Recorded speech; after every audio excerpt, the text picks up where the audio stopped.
This is WLUW Chicago 88.7 FM. And we have with us at WLUW Tina Hone. She is the Executive Director of Chicago Center for Arts and Technology.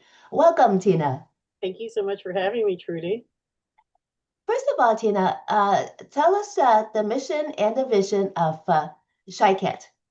Sure. So we were founded in 2017. We're one of about a dozen centers for arts and technology across the country. Our mission is really to give people a pathway to better lives, leveraging the power that's at the intersection of arts and technology. And so we have arts programs, we have technology programs, and we also have vocational programs where we leverage technology to help people be medical coders, to work in advanced manufacturing, and to work in the food industry. And so those three programs together are one of the things that actually makes CHICAT unique.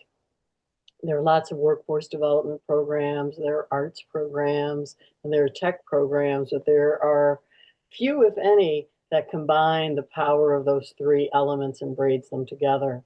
We also serve both youth, so middle school and high school, and we serve adults. All of our programs are free to people who are high need or who live in underserved and who live in underserved communities. And so we're very excited to be able to be this sort of gift to Chicago and the people in Chicago to help them be ready for 21st century careers. Well, that's a lot on the plate of Chicago Center for Arts and Technology. Uh, how do you prioritize? What comes first? I know that everything is interconnected, but is there any one part of it that is the beginning? Now, it's sort of like having three kids. They're all your priority. And so each of the three sort of sectors are very, very important and we think vital to the success of both CHICAT and the people we serve. And so I can't say there's one place that is more important than another. I think they're equally important in different ways. And so, for example, the arts programs, and we go from fine arts to fashion to things like 3D animation. The arts programs are incredibly important, both because of the technology that's intersected in some of them, but also because we all know whatever is happening in our lives, creativity is what makes us human and makes us better at everything we do. One of my favorite quotes is Einstein's that imagination is much more important than knowledge because knowledge is limited and imagination is limitless. And so our creative arts programs are incredibly important, not just for the art skill, but because of the opening of possibilities that those programs represent. And because of that, we actually integrate art even in our vocational programs where it doesn't look obvious. We have art starts because we want to tap into the magic of creative problem solving, which is actually a human gift, something AI will not beat us on. Mhm.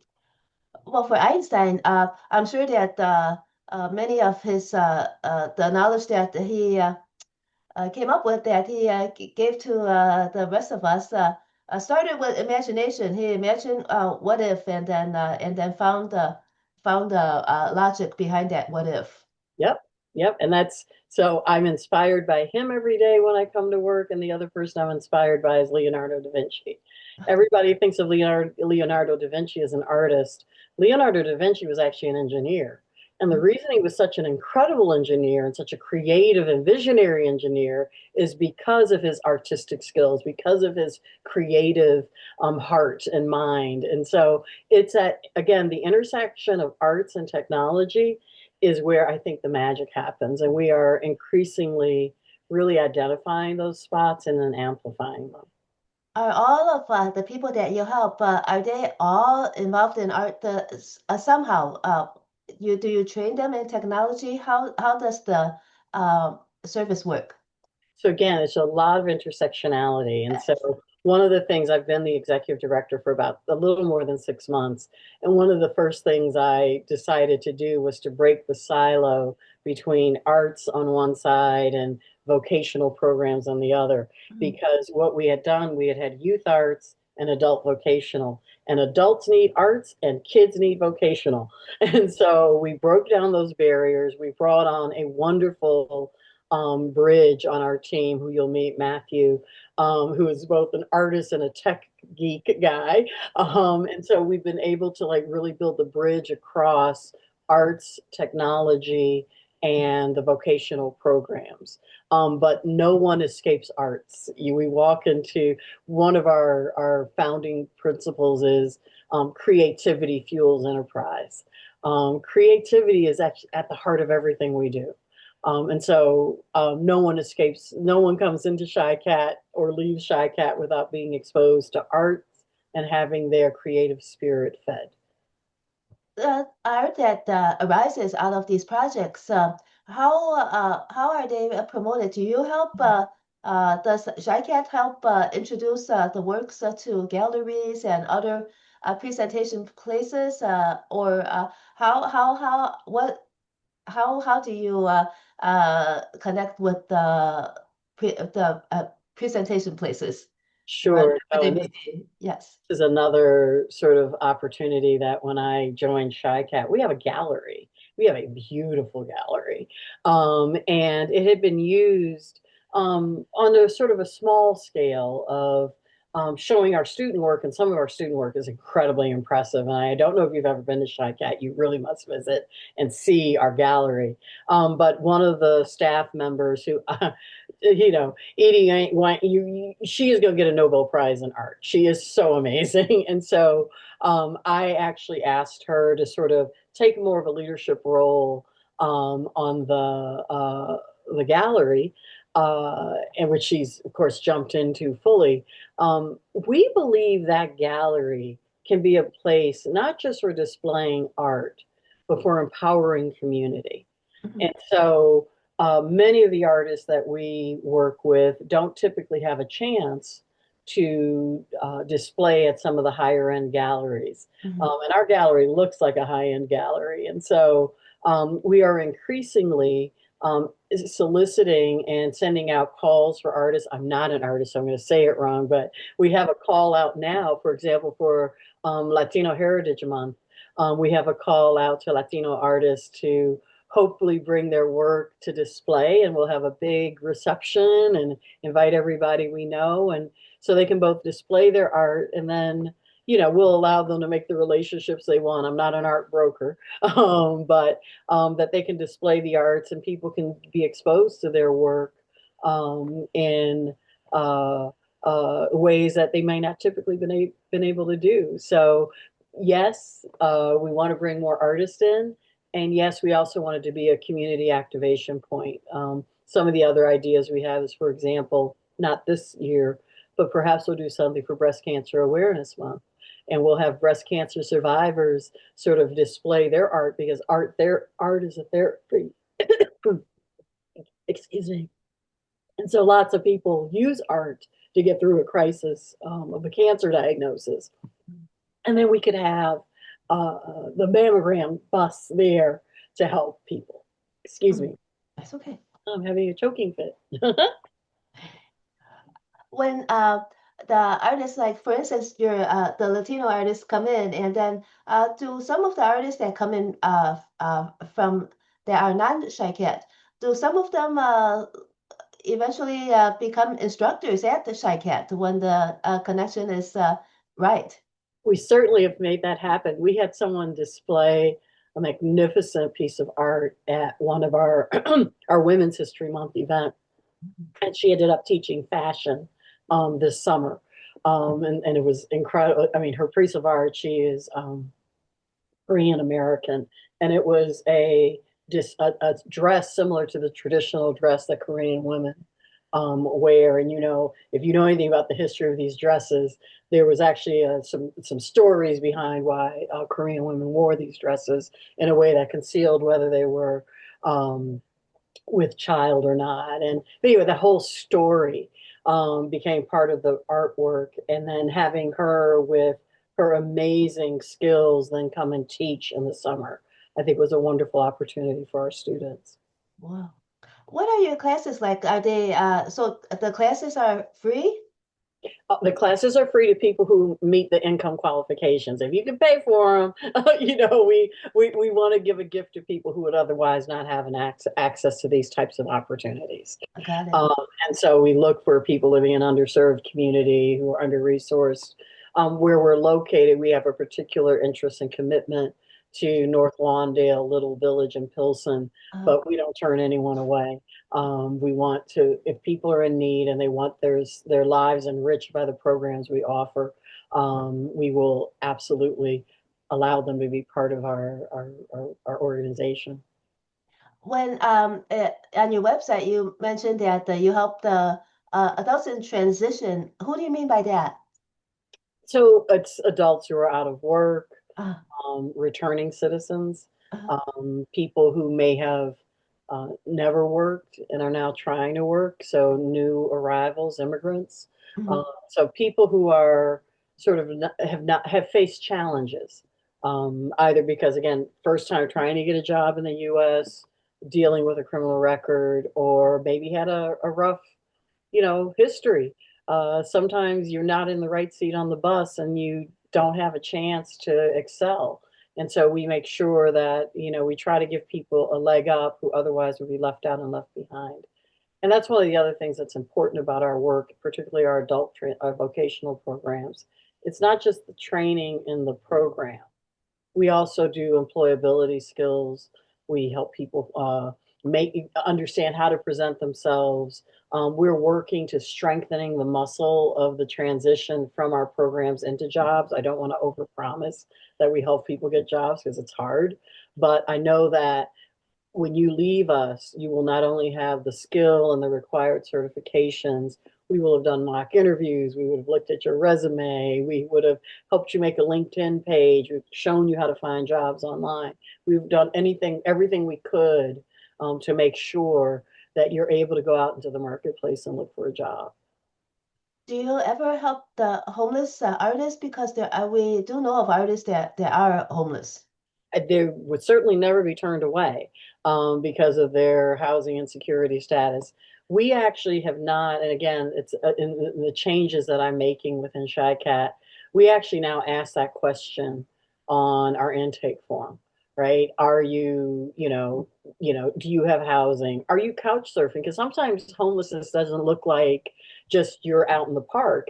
You just don't have a home. You're going from one friend's home to another family member's home. And that instability really prevents you from getting your bearings so that you can get a job. And so it's absolutely not a barrier to participation, but we are just now starting to ask the question. Mhm. What about the immigrants now who are so stressed, but are they able to participate and are they able to express their feelings in programs and in the art at CHICAT? Sure. So I'm the daughter of an immigrant, so I'm first generation. And so I know how hard it is to be an immigrant in this country. My father, who's from the former Yugoslavia, I've got a weird background. My mother's African American and my father's Yugoslavian. But go figure, only in America. I remember my dad saying to me, he had an accent, and people would talk to him like he was stupid because he had an accent. And he would always tell people, I got an accent on my lips, not on my brain. And like, treat me with the dignity you would treat someone who did speak English who spoke English as their first language. I have this accent because I speak another language. How about you? And so I'm very, very pro-immigrant and very, very protective of immigrants. I've actually told my husband, have your money ready because if ICE comes to my door, I'm going to jail. And so he's like, I have to get me. I hope I don't get deported to Uganda, which is where they're apparently sending people now. But we want to create a safe space for people. I don't know how many safe spaces continue to exist right now because of sort of the turmoil of our nation. But certainly being an immigrant, being a newcomer, you're welcomed at CHICAT. Mhm. Because I think there's a lot of messages that the immigrants want to express, and CHICAT might be a great place for them to build those skills to express what they're feeling. No, absolutely, absolutely. Again, art is such it's therapeutic, right? It's the opportunity to be able to, you may not be able to express in words, but you can express in other ways, all the things that you're feeling inside. And so we definitely want to create that kind of space. And there is such opportunity. For instance, learning different aspects of technology that is so important to advancing one's career. And then the people who come to CHICAT, they're able to learn that too for free. It's such an opportunity. It's Like a what kinds of technology? So so some of our my favorite classes are the classes I can name off the top of my head because we have lots of them. But so 3D animation, web design, game design, like gaming. We teach that class for both high schoolers, but also for adults. Commercial photography, right? It's there's still a market for really top tier photography, and so we have photography classes. We are going to, and probably not this year, but we'll be looking at how do we drone programs, right? Like, because drones are an important part of, how people get things. The news gets even figured out now, right? It's a drone. It's not the news helicopters, and so those sorts of classes that really, again, operate at the intersection of like art and technology. We hope to eventually have a television program and also a podcast program. We're also working on an idea. Uh, there's apparently, I don't know if you know this, gaming like are like athletes, these gamers, and people follow them.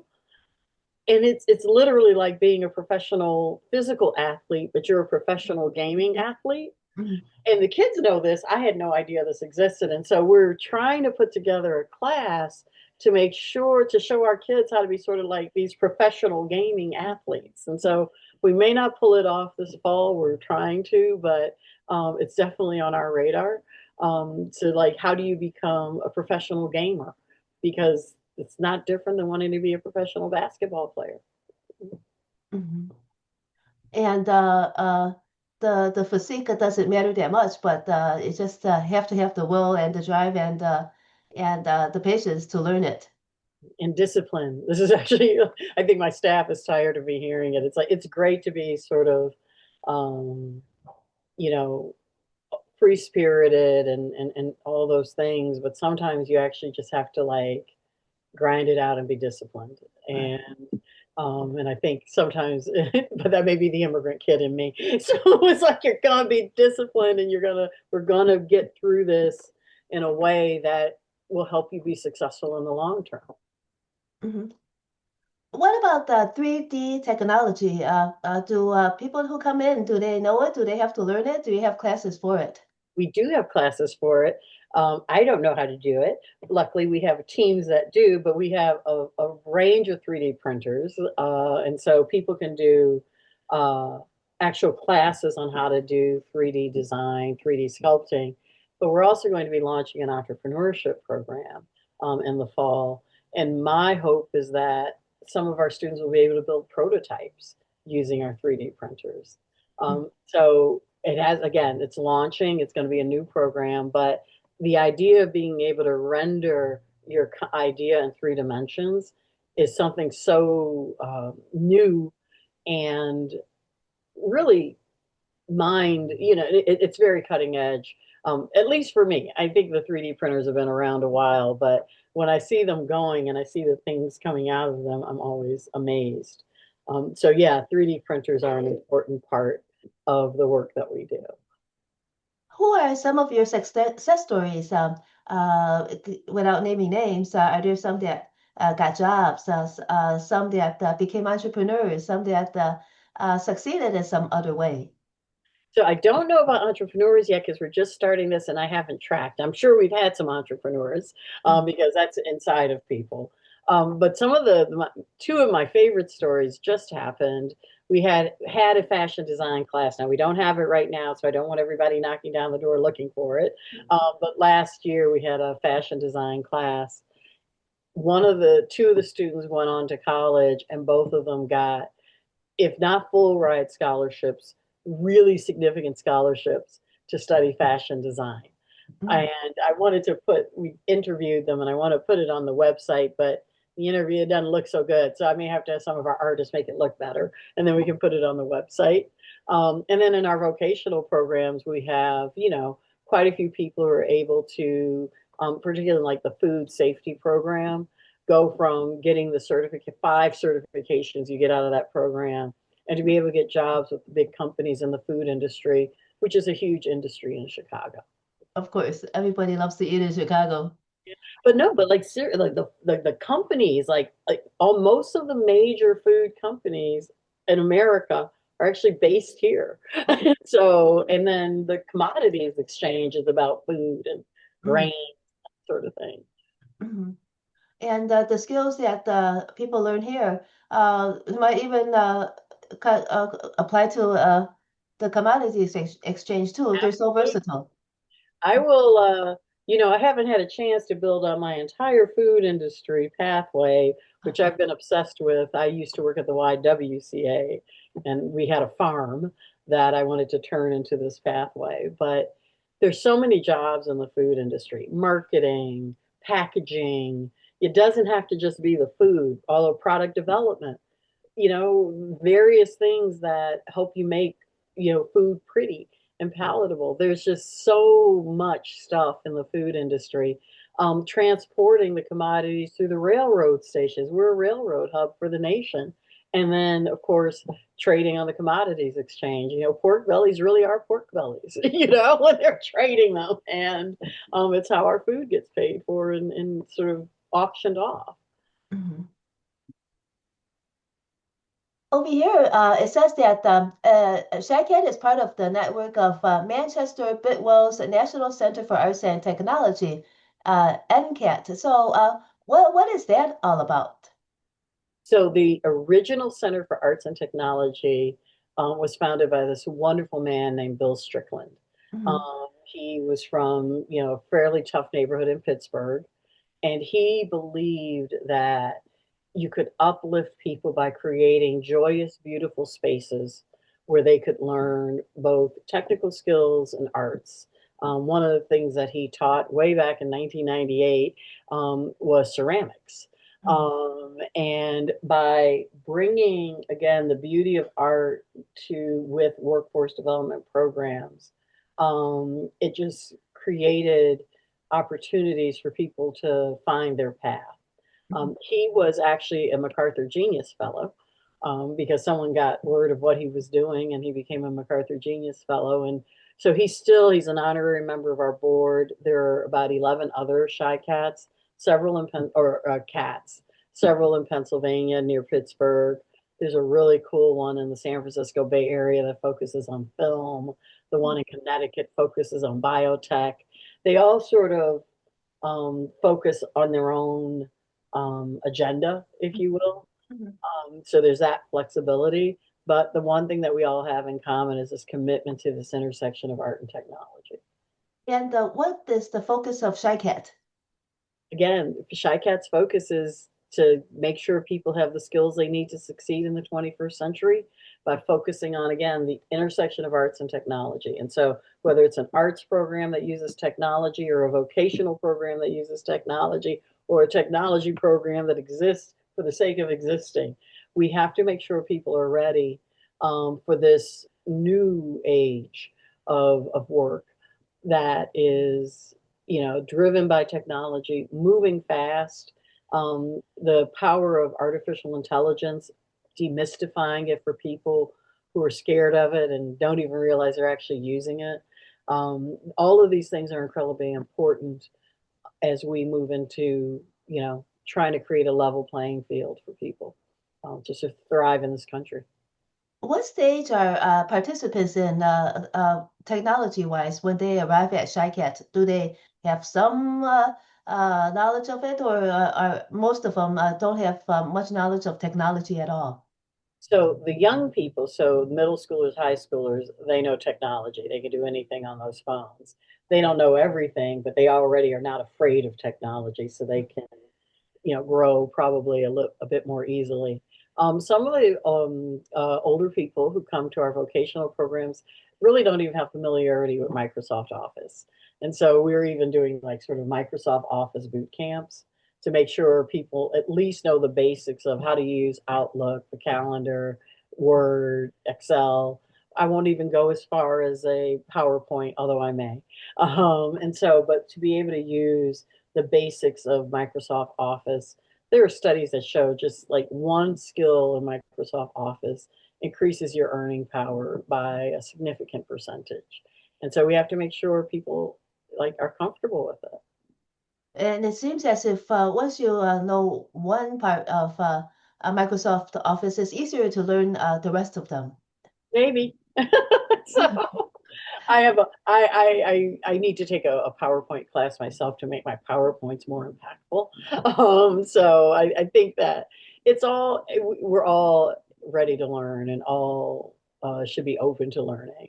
And By the um, way, you mentioned earlier about those two fashion designers. Uh, if you like, send them along my way for some I'm interviews. That sure. would be so interesting. No, no, no. I will see if I can. Somebody knows how to find them. One is at Illinois State. I don't know where. I'm not sure if the other one is in Urbana, but we'll find them and we'll like definitely. Oh, I'm sure they would love to be interviewed. Yes, it would be so helpful. So, what do you see ahead? There's so much already that you're doing. There's, I think, is there anything else that you're planning, or there's so much to accomplish with what you have now to fulfill everything that you have on your plate? Oh, no, no, no. I have lots of ideas and lots of things that I want to do, but Mm. it's gonna, I have to raise the money to do it. So we have had some successful fundraising in the past and some very generous board members. But in order to be the shy cat that I think we can be, we'll have to double in size, which means I have to find all this money. And so hopefully, we're starting to really focus on fundraising because that at the end of the day is our only limit. We can find the talent, we have beautiful space, but if I don't have the funding to support the instructors and supplies, equipment, then that actually would be what slows us down. So And CHICAT is a 501c3. we are a 501(c)(3). Well, do you have any classes on the fundraising? I'm sure that there's a lot of people who need to learn about fundraising, including the other 501c3s. Yeah, so no, we don't have classes on fundraising. Although we have thought about figuring out back office support for other nonprofits, but we're not doing that yet either. Right now, we're really focused on the programs that we can deliver to students that are about art and technology and our vocational programs. So all of the ideas we may have about back office support and those other things, that's actually on the back burner. Mhm. And how do you get the word out about CHICAT to North Lawndale, Little Village, and Pilsen? Yeah, so it's a challenge.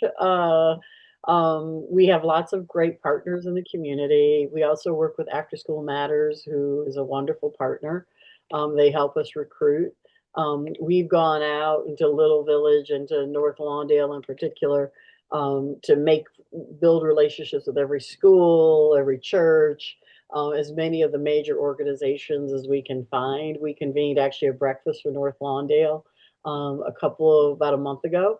We'll do a similar breakfast for stakeholders in Little Village. Pilsen's a little different because we're so close to Pilsen. People actually know that we're there, but you also don't rest on your laurels. You do have to spread the word through the key organizations in Pilsen as well. We also are blessed to have some pretty good relationships with the aldermen and other elected officials who are always happy to spread the word about our work. When new clients, new participants come in, you're uh, talking with the students. How young are they when they come in to start working with you? So our youngest are rising sixth graders. I have to get that right. So in the summer, you finish fifth grade, you're on the way to sixth. Uh, They're so little. You don't realize how young they are until they show up. It's like, how old are they? But so rising sixth graders. So that's like 10, 11 years old. mhm. And then, you can be, as old as you want to be if you want to enrich your skills and figure out a new way to make your life better. Most of our students are high school. And so this summer we had 160 high schoolers, which was huge. We had only had 90 the year before. So we almost doubled the number of high schoolers. We had a small group, about 20 middle school students, the littles, as I call them. And then this fall, we relaunched. So starting September 30th, we have the advanced manufacturing mechanics program that trains you how to fix the machines that are in factories. But also, increasingly, these are the machines that make e-commerce work. If the conveyor belt breaks at Amazon, that stops the package from moving. And so the people that we're training are the people who can fix the machines that make commerce move. And so it's a pretty esoteric field, but we'll be launching that program sometime around September 30th, and we'll be using virtual reality so that we can almost imagine. We have a few of the machines ourselves, so you'll have the physical experience, but with virtual reality, we'll be able to expose our students to all kinds of machines that are um, used in manufacturing today and advanced manufacturing today. Are there classes in virtual reality? There's not a class in it, like just in virtual reality, but there's a class that teaches you how to, and I'm not going to get it right. You build a landscape and you put a 3D person in it, and then that's the basis of how you start building out virtual reality. And so you should get like Summer and Edie back on here to talk about virtual reality, how they actually do it, because I don't understand it. I just say, "Yay, that sounds great." So there's that class. But then what we want to do, and again, we'll have to wait until 2026, but almost have a virtual reality lab. So whatever it is that you want to experiment with, there's a virtual reality program. You could teach phlebotomy using virtual reality, the taking blood out of people. You could do almost anything with virtual reality. And so I'm eyeing a virtual reality lab that would be used for a variety to expose people to a variety of industries. Yeah, that's excellent for training. First, train on virtual reality until you're comfortable, and then move on to the real thing. Yep, yep, yep. That's the idea. What about the seniors and people with disabilities? How do they fit in with CHICAT? So again, like there's no barrier to participating in CHICAT. We don't have, for now, specific programs for seniors, but that's something I'm also thinking about, especially because loneliness is such a real issue for so many senior citizens in Chicago. My mother is 84, and although we try to entertain her as much as we can, I know that she could and would enjoy being in an art class, for example. And so figuring out how to do that, and perhaps even how do we figure out how to do that, working with some of the senior citizen facilities that are near us. CHA runs quite a few of them, and we have a pretty strong relationship with CHA. So that's on the back burner. And then regarding people with disabilities, our building is ADA compliant. We, again, have not really been measuring how many people with disabilities we serve, but we know that we're certainly serving people with either intellectual disabilities or some other sort of mental health challenges. But they're just part of the family, and so we will be much more intentional about that. As I said, we had not been intentional in figuring out homelessness, disability, even past justice system involvement. And so we just want to be much more intentional so that not to exclude anyone, but to make sure that we have what people need. Mhm. Yeah, I've seen many seniors that want to be self-reliant, and just one little task, if they're able to accomplish it, it matters so much to them. And it seems as if your programs could help broaden the possibilities available to them. Absolutely. Can you imagine like grandma doing virtual reality? I love it. So, so Well, Tina Hone, if our listeners want to learn more about CHICAT, the Chicago Center for Arts and Technology, where should they go? So our website is www.chicat.org. We also have an email, info@chicat.org. And candidly, you go to our website, all of our emails are on the website. So I believe in us being accessible to people, so you can find almost anyone on our website. Okay. Thank you so much, Tina Hone, Executive Director of Chicago Center for Arts and Technology, CHICAT. Thanks so much, Trudy. Thank you.